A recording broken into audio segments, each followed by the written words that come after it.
সুযোগ পেলেই ৭১ প্রশ্নে জামাত ইসলামের বিচারের উদ্যোগ আসবে।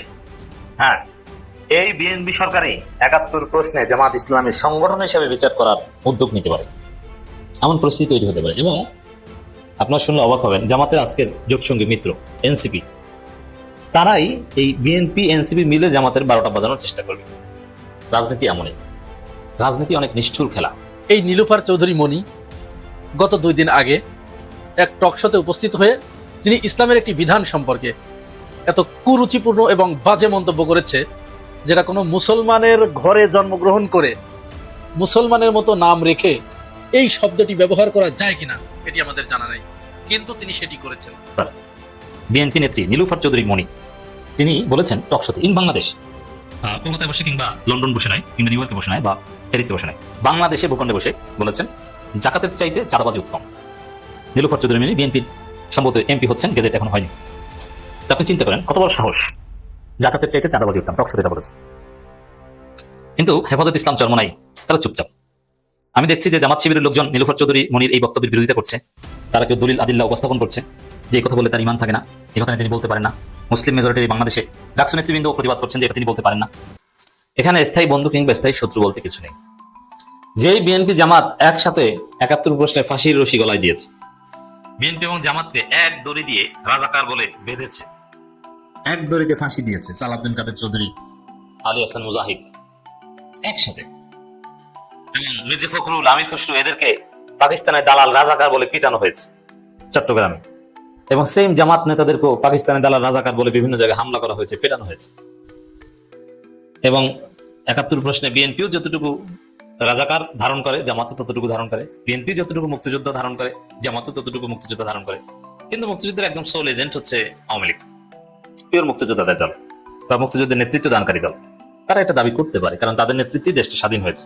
বাট বিএনপির প্রতিষ্ঠা হয়তো অনেক পরে, এবং ৭ বছর পর, দেশ স্বাধীন হওয়ার ৭ বছর পর বিএনপি প্রতিষ্ঠা হয়েছে বেসিক্যালি রাজাকারদের হাত ধরে, চিহ্নিত স্বাধীনতা বিরোধীদের হাত ধরে, মশিউর রহমান, জাদু মিয়া, সালাউদ্দিন কাদের চৌধুরী বাবা, এবং আরো অনেকে। তো দর্শক, রাজনীতি এমন নিষ্ঠুর খেলা যে বিএনপি একসাথে একই দড়িতে, ফাঁসির দড়িতে ঝুলেছে, সেই বিএনপি এখন জামাতকে আওয়ামী লীগের সুরে এসে পালে বিচার করবে। এমনকি এনসিপি সবচেয়ে বড় চেতনাবাজ হবে। এনসিপি জামাতের জোট মিত্র, আমরা চাই এনসিপি বড় হোক, এবং এনসিপি ক্ষমতায় আসুক, আসবে।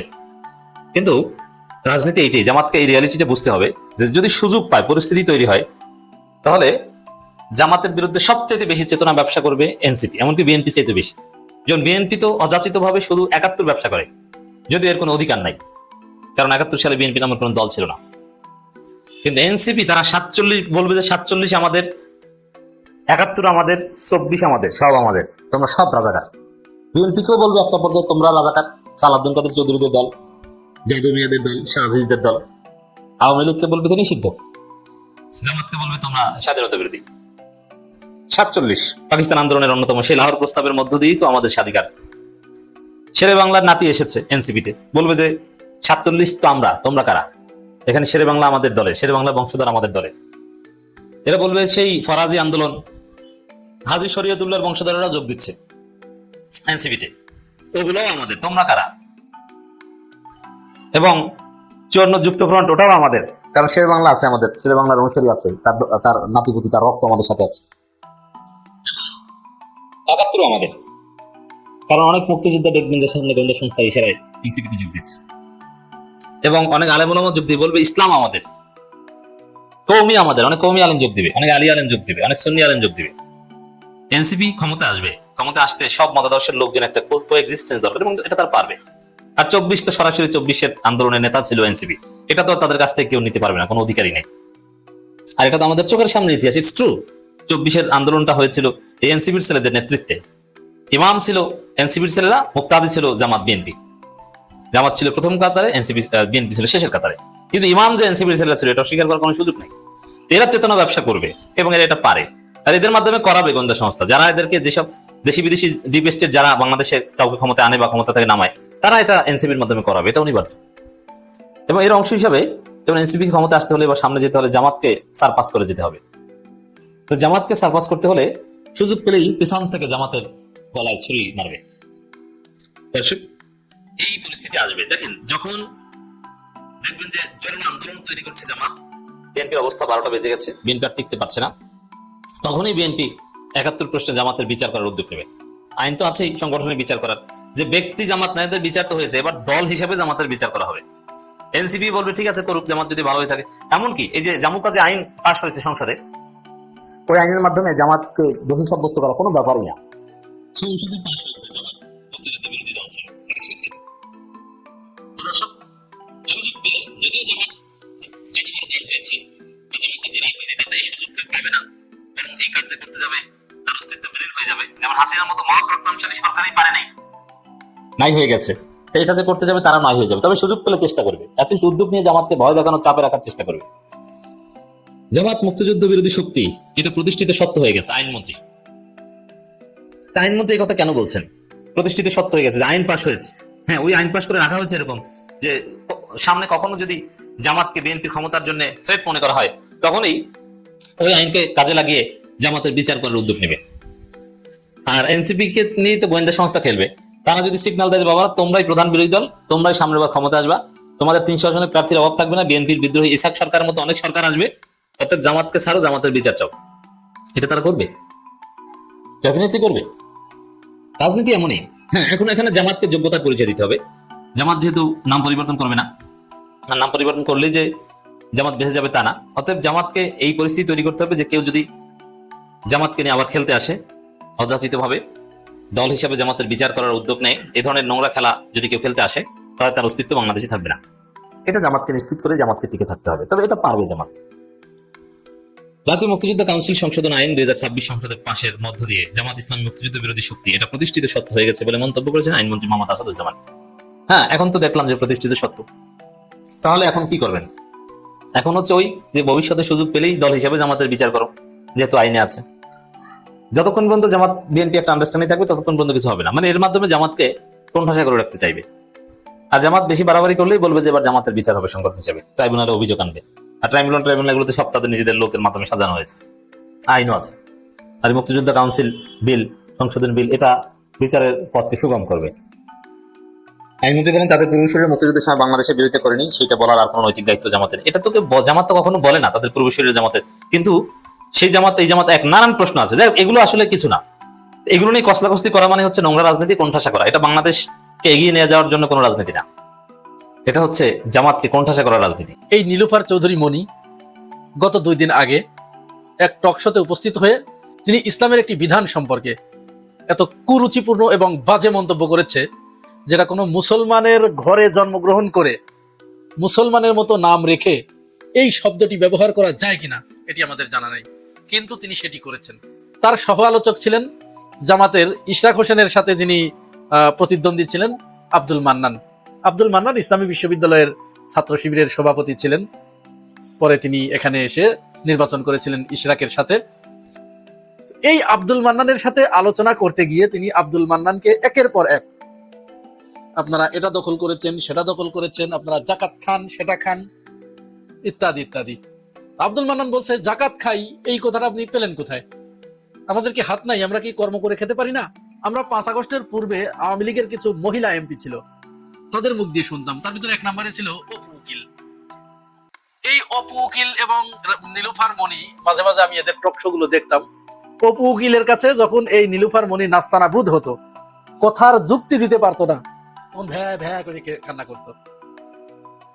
এই সমস্ত মানুষগুলো আজ হঠাৎ করেই কেন যেন তারা কেমন যেন হয়ে গেছে, তাদের উপরে কোনোদিন কোনো বিপদ ছিলই না, এরকম একটা অবস্থা। যাই হোক, সে যে কথাটি বলেছে, যে চরম ধৃষ্টতাপূর্ণ বক্তব্য দিয়েছেন এবং কুরুচিপূর্ণ মন্তব্য করেছেন ইসলাম ধর্ম সম্পর্কে, ইসলাম ধর্মের মূলে আঘাত করেছে, তার সেই বক্তব্যটা আসেন আগে শুনি।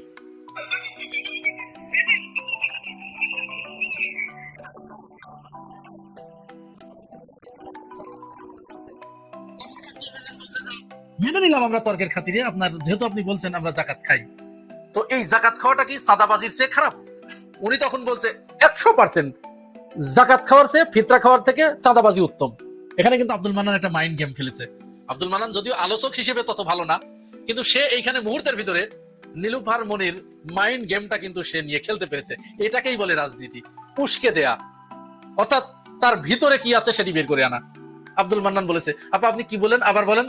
এই নীলুফার মনি আমার ঠিকই সেই কথাটা, তার ভিতরে তো আসলে ক্ষোভ, ইসলাম সম্পর্কে তো এদের প্রচন্ড ক্ষোভ। এরা তো মূলত শাহবাগী, নীলুফার মনি কিন্তু শাহবাগী, এবং বিএনপির ভিতরে অসংখ্য শাহবাগী আছে। এতদিন লুকিয়ে ছিল, গুপ্ত ছিল, এখন আস্তে আস্তে বের হচ্ছে। এই যে গুপ্ত গুপ্ত বলে না, এইগুলো সেই গুপ্ত। সে আবারও অত্যন্ত জোর দিয়ে বলছে, ডেফিনেটলি জাকাত খাওয়ার চেয়ে চাঁদাবাজি করা উত্তম। তার মানে সে চাঁদাবাজিকে একটা জাস্টিফিকেশন দেওয়ার চেষ্টা করছে।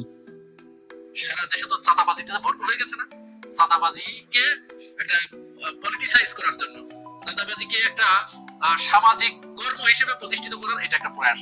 এটা কিন্তু সে ইচ্ছা করেই বলেছে, সে তার মনের অগোচরে বেরিয়ে গেছে, বিষয়টি এমন না। অর্থাৎ তাদের যে কর্ম চাঁদাবাজি করা, এই চাঁদাবাজি নিয়ে যে হইচই শুরু হয়েছে, বাংলাদেশের মানুষকে এই মেসেজটা দেয়া যে তোমরা এত বাড়াবাড়ি করো না, জাকাতের চেয়ে চাঁদাবাজি ভালো। এই ধারণাটা, এই আইডিয়াটা, এই ন্যারেটিভটা প্রতিষ্ঠিত করাই মূলত নীলুফার চৌধুরীর কাজ। এখন এই নীলুফার চৌধুরী মনি, আগেই বলেছি যে এরা তো, এদের নাই কোনো লেখাপড়া, না আছে কোনো জ্ঞান গরিমা, না আছে কোনো যুক্তির ধার। ওই যে বললাম, অপু উকিলের সাথে কথা বলতে গিয়ে তাকে আমি ভ্যা ভ্যা করে কাঁদতে শুনেছি, কান্না করে দিয়েছে, কোথাও বলতে পারে না। এই নীলুফার মনি কিছুদিন আগে, সে যে শাহবাগী তার প্রমাণ লাগবে না, কিছুদিন আগে সে এরকম আরো একটি বেফাস কথা বলে ফেলেছিল, সেটাও ইচ্ছা করে বলেছিল। তার ভিতরে তো আসলে কলুষিত, প্রচন্ড কলুষিত, একেবারে মাকাল ফলের মতো অন্ধকার তার ভিতরে। সে উসমান হাদিকে গিনিপিগের সাথে তুলনা করেছিল, মনে আছে আপনাদের? গিনিপিগ, আমি উসমান হাদিকে এই মুহূর্তে একটা গিনিপিগ ছাড়া কিছুই বলতে পারি না। তার মানে উসমান হাদি সম্পর্কে এদের কেন যেন এত চুলকানি। এবং মজার ব্যাপার হচ্ছে, মাঝখানে এই কথাটুকু বলে রাখি, উসমান হাদির খুনি যেদিন ধরা পড়েছে ওই পশ্চিমবঙ্গে, সেদিনই কিন্তু এখান থেকে একজন নেতা অসুস্থ হয়ে, তার আর কোনো খোঁজ নাই। এখন রাজনীতিতে তার আর কোনো খোঁজ, দেখেন অত্যন্ত গুরুত্বপূর্ণ পদ পাওয়ার পরেও তার কোনো খোঁজ নাই। যাই হোক, বিএনপির ভিতরে অসংখ্য নেতাকর্মী এই ধরনের, তারা ভিতরে ভিতরে এমন শাহবাগী, কিছু শাহবাগী আছে বাম, ওরা তো বামই, ওরাও এই ধরনের নিকৃষ্ট কথা বলতে সাহস পায় না, যেটা এই এরা বিএনপির ভিতরে ঢুকে, এই গুপ্ত বিএনপি যেগুলো, সেইগুলো এই কাজ, এই কথাগুলো বলছে। আশ্চর্যের ব্যাপার হচ্ছে, এই কথা বলার পরে এখনো পর্যন্ত বিএনপির পক্ষ থেকে এই নীলুফার মনির বিরুদ্ধে কোনো শাস্তিমূলক ব্যবস্থা গ্রহণ করা হয় নাই। এরা একের পর এক এই ধরনের কথা বলেই যাচ্ছে। শুধু এখানেই না, আপনার এই যে ঢাকা 14 আসনে যিনি ব্যারিস্টার আরমানের কাছে হেরে গেলেন, যে সানজিদা হক তুলি, এই তুলি হারলেন কি কারণে জানেন? আমি একটা ভিডিও করেছিলাম, আপনারা নিশ্চয়ই অনেকে দেখেছেন। এই তুলির হারার অন্যতম কারণ ছিল, তুলি এই যে ইসলাম ধর্ম যে পুরুষের 4 বিবাহ করার অনুমতি দিয়ে রেখেছে, তার মানে আমি বলছি না যে আপনারা 4 বিয়ে করবেন, কিন্তু এটা তো কোরআনের একটা বিধান, ইসলামের একটা মহান বিধান। এটা আপনি করেন বা না করেন সেটা আলাদা ব্যাপার, ওই হিসাবটা আলাদা। কিন্তু এজ এ মুসলমান, মুসলিম হিসেবে তো আপনার এই কথাটা বিশ্বাস করা দরকার, এবং বিশ্বাস রাখা ফরজ যে আল্লাহ এই বিধানটা দিয়ে রেখেছে। এই সানজিদা হক তুলি সরাসরি এই আয়াতের অস্বীকার করলেন যে আমার মা বোনরা কি এই অধিকার দেবে কাউকে? কাউকে দেবে না, এই অধিকার আমরা মানি না। অর্থাৎ সরাসরি আল্লাহর সাথে যুদ্ধ ঘোষণা করলেন, আল্লাহর সাথে পাল্লা দিয়ে দিলেন। আমি তারপরের দিনই একটা ভিডিও করেছিলাম, বলেছিলাম বিএনপির এই সিটটা হাতছাড়া হয়ে গেল, সানজিদা হক তুলি সে হেরে যাবে, হেরেছে। আপনারা আমার ভিডিও যারা দেখেছেন তারা তো দেখেছেন, যদি কেউ না দেখে থাকেন, আমি যে বলেছিলাম আমার মন্তব্যের ঘরে আমি ভিডিওর লিঙ্কটা দিয়ে দিব, আপনারা দেখে নিন। এই নীলুফার মনি, তিনি কয়েকদিন আগে, তিনি কিন্তু প্রথমে নমিনেশন পান নাই, মূল পর্বে তিনি নমিনেশন পান নাই, পরে এই যে সংরক্ষিত মহিলা আসনে তাকে ডেকে আনা হয়েছে। আর যখনই মহিলা আসনে ডেকে আনা হয়েছে, তখন তার ভিতরের যা কিছু আছে সব এখন উতলায় উঠছে, সে আরো কিছু বলবে। অথচ ধর্ম অবমাননার বিষয়ে বাংলাদেশ দণ্ডবিধির 295 এর ক ধারায় বলা হয়েছে, আমি দেখিয়ে দিচ্ছি এখানে, এটি জামিন অযোগ্য অপরাধ। যদি কেউ কারো কোনো ধর্মের বিষয়ে কুরুচিপূর্ণ মন্তব্য করে, ধর্মকে অবমূল্যায়ন করে, তাহলে তাকে আইনের আওতায় আনতে হবে, এবং এটি জামিন অযোগ্য অপরাধ। নীলুফার মনি সেই অপরাধটি করেছে, ভাবতে পেরেছেন ইসলামের একটা বিধান, অন্য কোনো বিষয়ে কথা বলে সেটা আলাদা বিষয়, কিন্তু চাঁদাবাজির সাথে জাকাতের তুলনা, কোন দেশে আছি রে ভাই আমরা? কোন কোন মুখ দিয়ে এই কথাটা বলেছে? নামটা তো কত চমৎকার, নীলুফার চৌধুরী মনি, একেবারে পুরো মুসলমান, বাবা মুসলমান, মা মুসলমান, সবই মুসলমান। সে চাঁদাবাজিকে এর থেকে উত্তম বানাই দিল। এই মহিলা আর কিছুদিন পরে সে এই কথা বলবে যে বিয়ের চেয়ে পতিতাবৃত্তি উত্তম। এই কথা বললো বলে, কারণ এদের তো এটা ভালো লাগে না। এই জায়গাগুলোতে এদের চরম চুলকানো। আপনাদের মনে পড়ে শেখ হাসিনার আমলে লতিফ সিদ্দিকী লন্ডনে বসে সে হজ এবং উমরা নিয়ে একটা বাজে মন্তব্য করেছিল, মনে আছে আপনাদের? এটি মনে রাখতে হবে তো। লতিফ সিদ্দিকী বলেছিল যে এই যে আকাম্যা হজ করার জন্য মানুষ সৌদি আরবে যায়, এই সমস্ত টাকা ওখানে খরচ না করে অন্য জায়গায়, মানে তিনি আরো বেশ কিছু উপদেশ দিয়েছিলেন। এই বক্তব্য দেওয়ার পরে যখন বাংলাদেশে প্রচন্ড সমালোচনা শুরু হলো, তখন কিন্তু শেখ হাসিনা, আওয়ামী লীগ কিন্তু মূলত ইসলাম ধর্ম সম্পর্কে তার এত বেশি মাথা ব্যথা নাই। আওয়ামী লীগের ভিতরে ধর্মবিদ্বেষী বেশি, এখানে শাহবাগী বেশি, নাস্তিক বেশি, বাম বেশি, তসলিমা নাসরিনদের মতো মহিলাদের আনাগোনা এখানে বেশি। তারপরেও সেই শেখ হাসিনাও যখন প্রচুর চাপ সৃষ্টি হলো, তখন এই লতিফ সিদ্দিকী কিন্তু তখন বস্ত্র পাট মন্ত্রী, এই লতিফ সিদ্দিকীকে লাথি মেরে পাছায় লাথি দিয়ে বের করে দিয়েছিল মন্ত্রিসভা থেকে শেখ হাসিনা, এবং তাকে গ্রেপ্তার পর্যন্ত করা হয়েছিল, মনে আছে আপনাদের?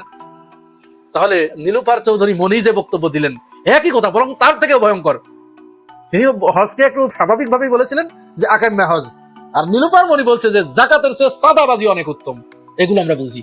নীলুফার মনি কেন এই কথাটি বলছে? কারণ সে তো এমপি হয়েছে, তার কাজ এখন একমাত্র উপার্জন সোর্স হবে সাদাবাজি। তার বিভিন্ন জায়গায় অলরেডি লোকজন লাগিয়ে রেখেছে, যেটা চলছে এটা আরো চলবে। এখন এই সাদাবাজিকে জাস্টিফিকেশন করতে হবে, এটিকে জাস্টিফাই করতে হবে, সমাজের ভিতরে এটি প্রতিষ্ঠিত করতে হবে। কবে যেন নীলুফার মনি বলে ফেলে যে নামাজ রোজার মতোই সাদাবাজি ফরজ, এই কথা সে বলে ফেললো বলে এতে কোনো সন্দেহ নাই, এরা যা খুশি তাই বলতে পারে। সুতরাং নীলুফার মনির এই জঘন্যতম কুরুচিপূর্ণ মন্তব্যের তীব্র নিন্দা এবং ঘৃণা জানাই আমরা। সরকার যদি এরকম ইসলাম বিদ্বেষী মানুষের বিরুদ্ধে অবস্থান না নিতে পারে, বিশেষ করে বিএনপি সরকার, তাহলে আখেরে সরকারের জন্য বড় ধরনের বিপদ অপেক্ষা করছে। প্রিয় ভাই বোনেরা, আপনারা কি মনে করেন জানাবেন মন্তব্যের ঘরে। আর যদি এই চ্যানেলে নতুন হয়ে থাকেন তাহলে পাশে থাকবেন সাবস্ক্রাইব করে। আজ এ পর্যন্তই, ভালো থাকবেন, আল্লাহ হাফিজ। বিএনপি নেত্রী নীলুফার চৌধুরী মনি তিনি বলেছেন টকশোতে ইন বাংলাদেশ, কলকাতায় বসে কিংবা লন্ডন বসে নয়, কিংবা নিউ ইয়র্কে বসে নয়, বা প্যারিসে বসে নয়, বাংলাদেশে ভূখণ্ডে বসে বলেছেন জাকাতের চাইতে চাঁদাবাজি উত্তম। নীলুফার চৌধুরী মনি বিএনপির সম্ভবত এমপি হচ্ছেন, গেজেট এখন হয়নি। তো আপনি চিন্তা করেন কত বড় সাহস, জাকাতের চাইতে চাঁদাবাজি উত্তম, টকশোতে এটা বলেছেন। কিন্তু হেফাজত ইসলাম চরমনাই তারা চুপচাপ। আমি দেখছি যে জামাত শিবিরের লোকজন নীলুফার চৌধুরী মনির এই বক্তব্যের বিরোধিতা করছে। তারা কেউ দলিল আদিল্লাহ উপস্থাপন করছে যে এই কথা বলে তার ইমান থাকে না, এই কথা তিনি বলতে পারেন না। মুসলিম মেজরিটির বাংলাদেশে ডাকসু নেতৃবৃন্দ প্রতিবাদ করছেন যে এটা তিনি বলতে পারেন না। কিন্তু চরমনাই হেফাজত তারা চুপ। কিন্তু বাস্তবে কি জানেন, জাকাতের চাইতে চাঁদাবাজি উত্তম, এই কথা নীলুফার চৌধুরী মনি বলেছেন। হেফাজত যদি আসলে হেফাজত ইসলাম হয়ে থাকতো, কারণ ইসলাম হেফাজত করার দায়িত্ব এখন তাদের কাজ, এবং চরমনাইয়ের তো রাজনীতি নেই, চরমনাই রাজনৈতিক দল হিসেবে অস্তিত্ব সংকটে, কিন্তু ধর্মীয় সংগঠন হিসেবে তো আছে। তারা যদি আসলেই ধর্মের জন্য তাদের কোনো আন্তরিকতা থেকে থাকে, ইমান আকিদা ইসলাম হেফাজতের কোনো কাজ যদি তাদের থেকে থাকে, যদি থাকতো, তাহলে এতক্ষণে এটা নিয়ে হেফাজত চরমনায় তোল পাঁচ সৃষ্টি করত। নীলুফার চৌধুরী মনির এই বক্তব্যের ফলে নীলুফার চৌধুরী মনিকে বোরখা পরিয়ে বাইতুল মোকাররমে নিয়ে আলাদা রুমে তিনি বসবেন, বাইতুল মোকাররমের খতিব আলাদা রুমে থাকবেন, তারপরে তিনি তওবা করবেন এবং সেটা প্রেস রিলিজ দিবেন। এই ঘটনা ঘটাতে বাধ্য করা উচিত ছিল হেফাজত চরমনায়। আমি একটু বলি কেন জাকাতের চাইতে চাঁদাবাজি উত্তম। এই কথা যে বলবি, আপনি যে কোনো মুফতি আলেম বা আকীদা বিশেষজ্ঞের কাছে জিজ্ঞেস করবেন, তার ইমান নাই, শেষ। এখন কোনো ব্যক্তি নিজে যদি ইমান হারা হয় এটা তার ব্যক্তির ব্যাপার, কিন্তু প্রকাশ্যে কোনো মুসলিম দেশে ইসলামের ফরজ বিধান জাকাতকে এভাবে ছোট করতে পারে না। জাকাতের চাইতে চাঁদাবাজি উত্তম। আপনি যদি আক্ষরিকভাবে কিংবা এসেন্স বিশ্লেষণ করেন, যদি ইসলামী শাসন থাকতো, কাজীর সুনির্দিষ্টভাবে এই বক্তব্যের শাস্তি কি এটা নাই। কাজী মানে কাজী বিচারক তার বিবেচনা অনুযায়ী রায় দেবেন। যেমন সৌদি আরবে তাজির আছে, লিখিত বেশিরভাগ আইন নেই, বিচারক পরিস্থিতি বিবেচনায় বিস্তারিত শুনে তারপরে রায় দেন। হ্যাঁ, যে বিষয়ে সরাসরি ইসলামের আইন আছে সে বিষয়ে আইন আছে, যে বিষয় নাই সে বিষয়ে কাজী রায় দেন। এটা রায় হয় মৃত্যুদণ্ড। নীলুফার চৌধুরী মনি যে কাজ করেছেন, ইসলামের শরিয়া থাকলে তিনি মৃত্যুদণ্ড যোগ্য কাজ করেছেন, তবে এটা রাষ্ট্র করবে, রাষ্ট্রের দায়িত্ব। ভয়ানক কথা বলেছেন। কিন্তু দেখেন, প্রথম কথা হচ্ছে যে এই কথা চাঁদাবাজিকে জায়েজ করতে বলেছেন, যে চাঁদাবাজি জায়েজ। জাকাত ফেতরা এমন ভাবে তুচ্ছ তাচ্ছিল্য করেছেন, এর মধ্যে অনেকগুলো উপাদান আছে যে জাকাত ফেতরার চাইতে চাঁদাবাজি উত্তম। প্রথম কথা হচ্ছে যে জাকাত ফেতরা, জাকাত হচ্ছে একটা ফরজ বিধান এবং ইসলামের 5 স্তম্ভের একটা। এটাকে যে অস্বীকার করবে, এটাকে নিজে তুচ্ছ তাচ্ছিল্য করবে। জাকাত না দিলে তার ঈমান থাকবে কিন্তু সে পাপী হবে। কিন্তু জাকাতকে তুচ্ছ তাচ্ছিল্য করে, জাকাত দেওয়ার পর যদি তুচ্ছ তাচ্ছিল্য করে এই বিধানকে, তার ঈমান থাকবে না। নীলুফার চৌধুরী মনির বক্তব্যে জাকাতকে তুচ্ছ তাচ্ছিল্য করা হয়েছে। জাকাত ফেতরা, এই যে জাকাত ফেতরা এগুলো চাইতে চাঁদাবাজি উত্তম, এটা ঈমান থাকে না। আর জাকাত ফরজ বিধান, ফেতরা সাদাকাতুল ফিতর এটা ওয়াজিব। ফরজ এবং ওয়াজিব নিয়ে যে কটাক্ষ করে তার শাস্তি অত্যন্ত ভয়াবহ ইসলাম। আর এটা কেন এই অ্যানালজি দিয়েছেন, এর কারণ হচ্ছে যে চাঁদাবাজিকে বিভিন্নভাবে বিএনপি জায়েজ করতে চায়। যেমন তারা সমঝোতার ভিত্তিতে চাঁদাবাজি, এই থিওরি দিয়ে চাঁদাবাজির একটা বিরাট অংশকে জায়েজ করেছে, যার ফলে মিডিয়াগুলো এখন চাঁদাবাজি রিপোর্ট করে না, যেন ওটা সমঝোতার ভিত্তিতে, অতএব ওটাকে চাঁদাবাজি বলা যাবে না। এখন আবার জাকাত ফিতরা চাইতে ভালো বোঝে, মানে জামাত জাকাত ফিতরা খায়। আরে জাকাত ফিতরা এটা তো ফরজ, এটা তো ইসলামের একটা বিধান অনুযায়ী খাওয়া যায়। এখানে যারা ফি সাবিলিল্লাহ কাজ করে তারা নিতে পারে।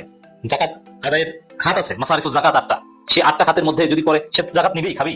যারা জাকাত দিবে তারা তো 8টা খাতেই দিবে। কিন্তু তাই বলে আপনি চাঁদাবাজির সাথে তুলনা করবেন? ঠিক আছে, তিনি ভয়ানক অপরাধ করেছেন। তিনি কোন মাত্রা অপরাধ করেছেন আশা করি দর্শক আপনাদের বুঝাতে পেরেছি।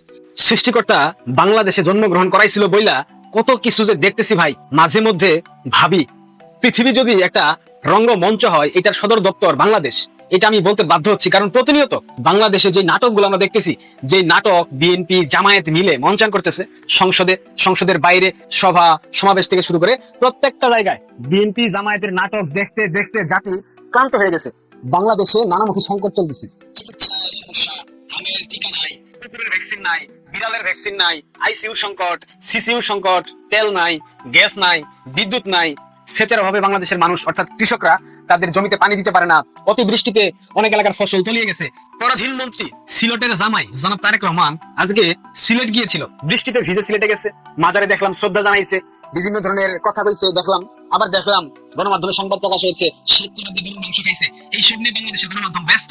পৃথিবীতে বাংলাদেশের মতো দালাল গণমাধ্যম অন্য কোথাও নাই। তারেক রহমান অনেক কথা বলেছে, এর মধ্যে যে পয়েন্ট আমার কথা বলা উচিত, তারেক রহমান বলেছে 2.5 মাসের একটি শিশু হাঁটতে পারে না, হাঁটতে হলে আরো কিছুদিন অপেক্ষা করতে হয়। বর্তমান সরকারের বয়স 2.5 মাসের মতো, এরই মধ্যে আমাদের দেওয়া প্রতিশ্রুতিগুলো বাস্তবায়নের কাজ শুরু করেছি। তো জনাব তারেক রহমান সাহেব কি ধরনের প্রতিশ্রুতি দিয়েছিলেন? I have a plan, what a plan. আমরা দেখতে পাচ্ছি কি করতেছেন আপনি। 2.5 মাসের শিশু হাঁটতে পারে না, অথচ 2.5 মাসের শিশু যে নামি করে ফেলেছে সেটা কি বাংলাদেশের মানুষ জানে না? 2.5 মাসের শিশুর সাথে তুলনা করলেন, হাঁটতে পারেন না, আপনাদেরকে সময় দিতে হবে। তো 2.5 মাসের শিশু কিভাবে মার্কিন যুক্তরাষ্ট্রের সাথে বাণিজ্য চুক্তি বাস্তবায়ন করতেছে? 35,000 কোটি টাকা ব্যয় করে যে বোয়িং বিমান কেনার কথা ছিল, 24 ঘন্টার ব্যবধানে শুধুমাত্র 2.5 মাসের শিশুকে ফিডারের টাকা কিংবা দুধের টাকা দেওয়ার জন্য সেই চুক্তির পরিমাণ হয়ে গেল 35,000 কোটি টাকা থেকে 45,000 কোটি টাকা। 2.5 মাসের শিশু হাঁটতে পারে না, অথচ ফিডারের টাকার জন্য, দুধের টাকার জন্য 10,000 কোটি টাকা খেয়ে ফেললো 2.5 মাসের শিশু। এটা কি বাংলাদেশের মানুষ বুঝে না? 2 নম্বরই কম করে করেন। বাংলাদেশের মানুষ বুঝে গেছে আপনি আসলে একটা এইসব বাটপারি কথাবার্তা ছেড়ে দিয়ে বাংলাদেশের মানুষের জন্য কাজ করেন। সিলেটে গিয়ে কি চটকদার কথা, 2.5 মাসের শিশু, বিএনপির সরকার তাদেরকে সময় দিতে হবে। 2.5 মাসের শিশু হয়ে মার্কিন যুক্তরাষ্ট্রের সাথে বাংলাদেশের স্বাধীনতা সার্বভৌমত্ব বিকিয়ে দিয়ে চুক্তি করলেন। সেখানে কথা ছিল 2.8 বিলিয়ন মার্কিন ডলার মূল্যের বোয়িং কিনবেন, সেটা এক রাতের ব্যবধানে হয়ে গেল 3.7 বিলিয়ন ডলার, যেটার আনুমানিক মূল্য 45,000 কোটি টাকা। এইসব নাটক আমরা কি বুঝি না? একটা গল্প মনে পড়তেছে আমার। শৈশবকালে যখন মসজিদে যাইতাম নামাজ পড়বার জন্য, আমাদের এলাকায় একটা আন্তর্জাতিক মানে ছিল, আমাদের বয়সী না, আমাদের থেকে একটু কম বয়সী ছিল। সে কি করতো, যখন মুরব্বীরা নামাজে সেজদায় যেত, মানে মাথা নিচু করে সেজদায় পড়তো, তখন লুঙ্গি কিংবা পাজামা ধরে টান দিয়ে খুলে দিয়ে দৌড় দিত। এর পরবর্তীতে যখন তাকে জিজ্ঞেস করা হতো, কিরে মসজিদে নামাজরত অবস্থায় তুই কেন মুসল্লির পাঞ্জাবি টান দিয়েছিস, পাজামা টান দিয়েছিস কিংবা লুঙ্গি টান দিয়েছিস, তখন সে বলতো আমি তো বুঝি না। এবং তার পাশের ব্যক্তি যারা, তারাও বলতো যে সে তো বাচ্চা, সে তো বুঝে না, বয়স কম, কিন্তু নামাজের মধ্যে ঢুইকা মানুষের লুঙ্গি টান দিয়ে খুলে ফেলে, মানুষের পাজামা টান দিয়ে খুলে ফেলতো, মানুষের পাঞ্জাবি টান দিয়ে খুলে ফেলার চেষ্টা করতো। একদিন সে এই টানাটানির খেলায় একজনের পাঞ্জাবি টান দিয়ে ছিঁড়ে ফেলেছিল।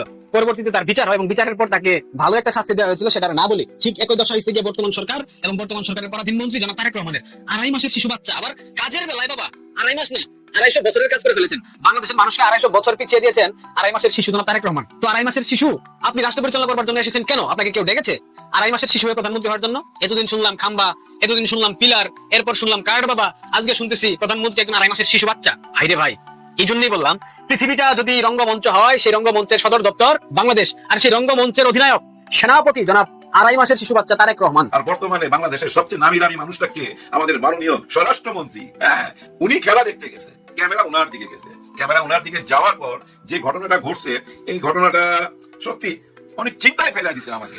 ওনাকে চিন্তায় ফেলছে কিনা আমি জানি না। দেখেন চিৎকারটা কি বুঝতে পারতেছেন? এই যে চিৎকারটা কি হচ্ছে, স্লোগান দেওয়া হচ্ছে ভুয়া ভুয়া ভুয়া, এরকম ধ্বনি শোনা যাচ্ছে। খেয়াল করলে বুঝতে পারবেন ভুয়া ভুয়া। এখন কথা হচ্ছে এই যে ছাত্র শিবির সব ঢুকে গেল কিভাবে স্টেডিয়ামের ভিতরে, জামাত কিভাবে সবাই ঢুকে গেল স্টেডিয়ামের ভিতরে, এখানে বিএনপির দর্শক কোথায়? বিএনপির ওনারা কি ক্রিকেট খেলা দেখে না? এই যে ছক্কাগুলো মারতেছে এগুলো দেখার জন্য বিএনপির কেউ কি স্টেডিয়ামে যায় নাই? সারা স্টেডিয়াম কেন একই কথা ভুয়া ভুয়া? এতে কি বোঝা যায়? হ্যাঁ, কি বোঝা যায় বলেন? হ্যাঁ, বলতে পারেন সবাই জামাতের, সবাই শিবিরের, এখানে অন্য কেউ নাই, এরকম বলা ঠিক হবে না। এরাই জনসাধারণ, এরাই পাবলিক। পাবলিকের মনে কোথায় আপনি আছেন এবার আপনি বুঝে নেন। মনের মধ্যে স্থানটা পাচ্ছেন না। হ্যাঁ সালাউদ্দিন সাহেব, মাইন্ড করেন না, আপনি হচ্ছেন স্বরাষ্ট্রমন্ত্রী, অনেক ক্ষমতা আপনার, কিন্তু পাবলিক সেন্টিমেন্ট বোঝার চেষ্টা করেন। কেন পাবলিক আপনাকে ভুয়া ভুয়া বলবে? কারণ কি? কারণ ওই একটাই, আপনি নিজের মুখে এই সংসদে বলছেন যে আমরা অভিনয় করছি। হ্যাঁ, এভাবেই বলছেন আপনারা যে আমরা ওইটা মাইনা নেই, ওনাদের সংস্কার বিচার এগুলা মানতে গেলে নির্বাচন পিছিয়ে যেত, যার জন্য আমরা সম্মতি দিছি, মানে অভিনয় করছি। হ্যাঁ, তোমাদের সঙ্গে আসি, এরকম একটা অভিনয় কইরা নির্বাচনটা কইরা নিছে। কত বড় প্রতারণা জাতির সঙ্গে। এই কথার কি অর্থ আপনি নিজে কি বুঝেন? বুঝতে পারেন স্যার? আমার মনে হয় বুঝতে পারেন না, কিন্তু আজকে বোঝা উচিত। আপনি অন্তত এইটুকু তো চিন্তা করতে পারতেছেন, এই স্টেডিয়ামে সবাই শিবিরের না, জামাতের না, এখানে জনসাধারণ, আম পাবলিক, ওনারা আপনাকে ভুয়া ভুয়া বলতেছে। সবাই কেন আপনার বিপক্ষে যাবে? কারণ কি? কারণ ওই একটাই, আপনি জুলাইকে মেনে নিচ্ছেন না। এই বার্তাটা জনসাধারণের মনের মধ্যে গাইথা গেছে। জনগণ এখন একটা কথা বুঝা ফেলাইছে, যতই কিছু বলুক ওনারা 9 বুঝে কিন্তু 6 বুঝে না। 9টা ঠিকই বুঝে নেয় কিন্তু 6 বুঝে না। কিন্তু ওই 1 2 3 4 5 6 পার হয়েই তো 9 এর কাছে যাইতে হয়। তাহলে 6 বুঝবেন না কেন? 9টাই খালি বুঝে নিবেন, এটা তো হয় না। যার জন্য জনগণের মুখে আজকে এরকম কথা শুনতে পাচ্ছেন, যার জন্য আজকে স্টেডিয়ামে এই পরিস্থিতি তৈরি হয়েছে। নিশ্চয়ই আপনার মন খারাপ হয়েছে, চেহারা দেখলেই বোঝা যায় আপনার মন খারাপ হয়েছে, কিন্তু কিছু করার নাই। কেন মন খারাপ হয়েছে, কেন জনগণ আপনার বিপক্ষে গেছে, একটুখানি বোঝার চেষ্টা করেন। একটুখানি বোঝার চেষ্টা করলেই আগামী 5 বছর সুন্দরভাবে দেশটা চালাতে পারবেন, এই দেশটাকে গড়তেও পারবেন। জনগণ আপনাদের পাশে থাকবে। আজকে আবার দেখলাম আপনি একটা থানায় গেছেন, ওই থানায় যায় আপনি বলতেছেন অন ক্যামেরা, আপনি লুকায় বলেন নাই যে বিএনপি কেউ আসলে ওদেরকে সহযোগিতা করো, হেল্প করো, লিগেল হইতে হেল্প করো, লিগেল হইতে, অন্যায় ভাবে না, আইনগত কোনো হেল্প চাইলে বিএনপি তাকে হেল্প করো। আমার প্রশ্ন, এটা আলাদাভাবে কেন আপনাকে বলতে হচ্ছে?